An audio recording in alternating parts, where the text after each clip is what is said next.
think the audience is always aware on some level of the difference between things that are animated and something that's been photographed.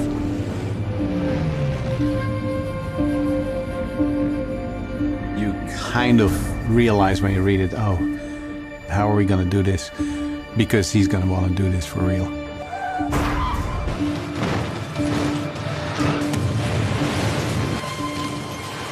On my films, I try to shoot as much in camera as possible. On Interstellar, my last film, for example, we didn't use any green screens. So when we were shooting inside a spaceship, we had views outside the windows. We produced all that material and we shot it and achieved the effect in camera. And visual effects technology has been wonderful for enhancing those things and increasing the vocabulary. But sometimes when you're asked to justify these things like not using green screen, you have to just bring it down to, well, it's so much more fun to do it. It's fun for the actors, it's fun for me. There's nothing more dispiriting than when you turn up to work and there's just a green screen with a couple of actors in front of it. It's really, the magic's not there. So trying to do these things for real, trying to use real locations. I've always preferred real locations to sets for the same reason. There's a feeling of reality, there's a feeling of being somewhere that matters. So, I avail myself of all the latest digital effects technology, absolutely, but we try and always achieve what we can in camera and have as good a time as possible doing it. Chris is really, he loves doing things in camera, so there's a whole sort of set of reasons why things should be in camera, and for me, sort of first and foremost is if you do things in camera, you can maintain the biggest amount of resolution and clarity in your IMAX frames.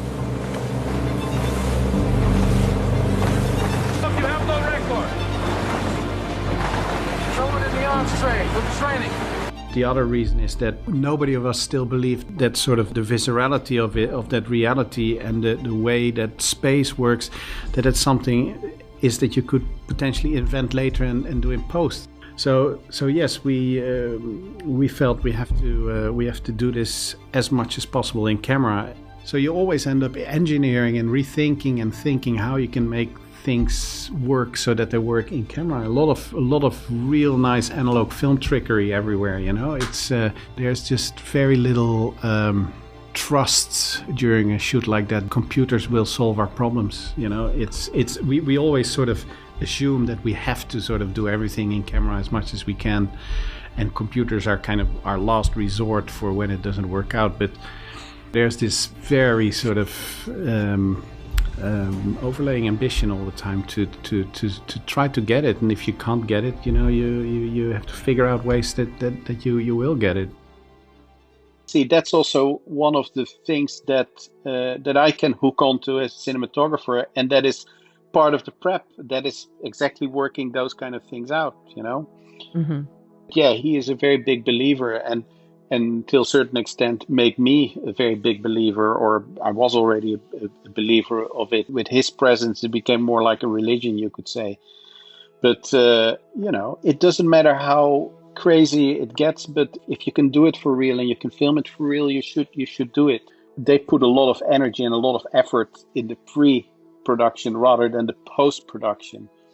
Like on Interstellar, we had this ambition. We have to work with back projection. We have to, every time when we look outside the windows and so on, we don't want to do CGI. We don't want to do green screen. We want to try to project it and try to make it. But that also means that all the content that normally post is doing has to now be done before the fact.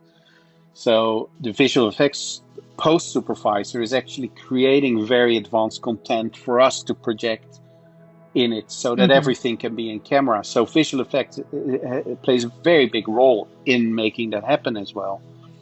Like when you see the wormhole in Interstellar, right, which is that weird sphere in space. Yeah, that's that whole sequence, or that's most of it is projection. It's all in camera stuff that we did, but the content that you see, the actual wormhole, is done by a good post house. Well, neither one of us have time to worry about relativity right now, Dr. Brand. I'm sorry, Cooper. But for me, film will always have this wonderful richness, the analog color, it has the superior resolution. And when film is projected, the way it was originally intended to be seen, the way you shot the film, you project the film, there's a very unique experience for the audience there that they can't get in their living rooms. And I think that's something that's very, very important. Obviously, I'm aware that we're dealing with relative subtleties, but people often misunderstand just how sophisticated the human eye is and how it develops over time. And so, for example, you know, I grew up in a generation where when you switch on the television, you know, in the 80s and 90s, you could tell within a couple of shots, within 5 or 10 seconds, whether you were watching a feature film being shown on television, a news program, a drama, a television commercial. Everybody's very sensitized to the differences in imaging technology. They might not understand it. They might not be able to say, this is why this looks this way, this is why that looks that way, and nor should they. But in terms of being sensitized to it and it having an effect on the way they perceive the story they're being shown, that's inarguable. That's a very powerful component of what cinema has always been. And when people look at movies and say, well, if we do it more like television, if we use video technology as opposed to film technology, it won't have an impact. A lot of the people who were telling me that, you know, 10 years ago, and now the people saying that younger audiences aren't as interested in films as they used to be. They're more interested in television, for example. And so I think there's a very real danger with watering down the theatrical experience, watering down the experience of what a film is, that organic, larger-than-life sort of quality that a great film print has. I've spent a lot of time over the last few years really defending film, celluloid film, and really trying to articulate coherent arguments for why it's so important to me and to other filmmakers who love it. Essentially, on a technical level, it comes down to it's a better analogy for the way the eye sees than video formats. So it has analog color. There's no banding of the color. It's not subject to any particular bit depth, like 10-bit or 12-bit color. The resolution is very, very high.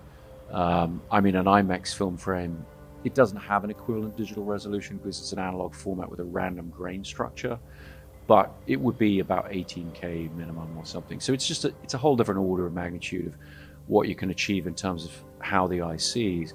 And so if you're making a film where you want the tone of the film to be such that you're sort of seeing the world the way you see it, not a heightened reality, film's the best way to do that. And I think one of the reasons it's been under such threat in the last, 10 years particularly, is that a lot of what's driving the box office with the studios are films that don't require that naturalism. They tend to have a very predominantly CG sort of look. They tend to be patterned. I mean, CG animation has been a huge factor in the box office in the last 10 years. And so those things, they don't miss out. But when you want to make a film that looks like the world around us, films are the best tool for doing it.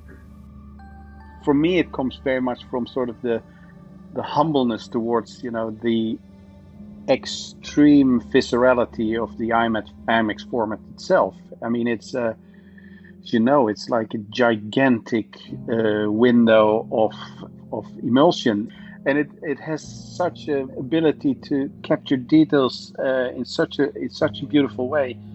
I don't know. It's something that I feel very sort of humbled by it, and I really, there's not one situation from which I wish that we film like, even if we shoot it on 65.5, like, we have it constantly. We wish that we have registered this on an IMAX camera because we can never do that again. And it's there's something so monumental with that format that, and in a way, I don't know, but I felt that very much for Chris, like the amount of respect that he has towards the things that he shoots, but not only for the way that he wants it to see or feel right now, but also, for the future, for the fact is that we are all there with a gigantic team, and this is already a monumental sort of effort. But now it's our job as filmmaker to overcome those technicalities and make sure that we register it also on, the best that we can or the best that we have. No, there was just a sort of a very enthusiastic hunger to just try to do as much as possible in IMAX, because it's literally, it's like the clearest and most sort of generous and tactile eye into the world. You know, there's just no better format out there than that. So.